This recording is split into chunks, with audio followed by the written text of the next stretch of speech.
Ma allora, perché è importante fare educazione alimentare con i più giovani, con i ragazzini dai 6 agli 11 anni? È importante perché è in questa fascia di età che si imparano gli stili di vita, gli stili alimentari che poi restano per tutta la vita.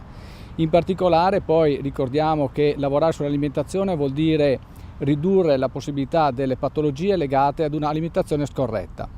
È noto infatti che alcuni tumori, malattie cardiocircolatorie, il diabete, l'ipertensione e anche problemi che possono essere sull'apparato scheletrico possono essere alterati da una cattiva alimentazione.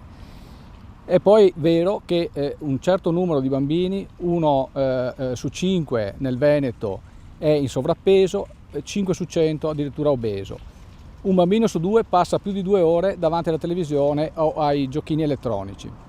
Per questo motivo è importante lavorare sul tema dell'educazione alimentare. Ma per far che cosa? Per dare un ritmo giusto alla giornata, una buona colazione, un pranzo ricco, una cena leggera, 2 piccoli spuntini. Questa è l'articolazione della giornata alimentare. Per quanto riguarda invece gli alimenti che vanno introdotti, attenzione ai grassi, non bisogna eccedere, attenzione agli zuccheri, soprattutto quelli semplici, invece bisogna essere orientati ad un'alimentazione ricca di frutta e verdura, tanta acqua e tanto movimento. Questi principi sono ripresi anche nella piramide alimentare.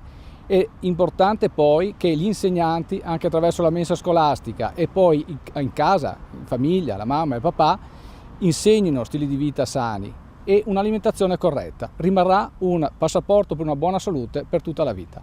Ma allora quando si parla di alimentazione di cosa parliamo? Parliamo di elementi che vengono introdotti con i cibi. Pensiamo in particolare agli zuccheri, però gli zuccheri non devono superare il 50-60% delle calorie che ogni giorno vengono introdotte con l'alimentazione e attenzione agli zuccheri semplici, meglio quelli più complessi, quali per esempio quelli che si trovano nei legumi o nelle patate. Poi abbiamo invece il tema complesso dei grassi. Anche per i grassi non bisogna abolirli del tutto, però la parte calorica che viene portata dai grassi devono essere una quota più ridotta, diciamo intorno al 30%. La parte rimanente arriva dalle proteine. È importante assumere sia proteine animali che proteine vegetali. È l'insieme degli alimenti che dà un'alimentazione sana e corretta.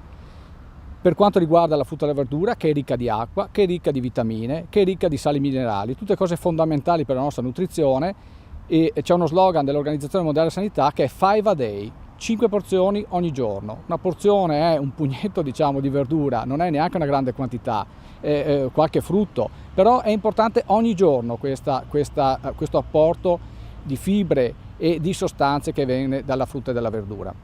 L'acqua in abbondanza, poco sale, anche questo è importante, possibilmente iodato, e poi quelli che sono che va di pari passo con l'alimentazione, che è tanta attività motoria. Ai nostri giovani, ai nostri ragazzi bisogna insegnare a essere poco chiusi in casa e tanto sport all'aperto, che abbiamo tante possibilità per stare bene con i nostri amici e con noi stessi.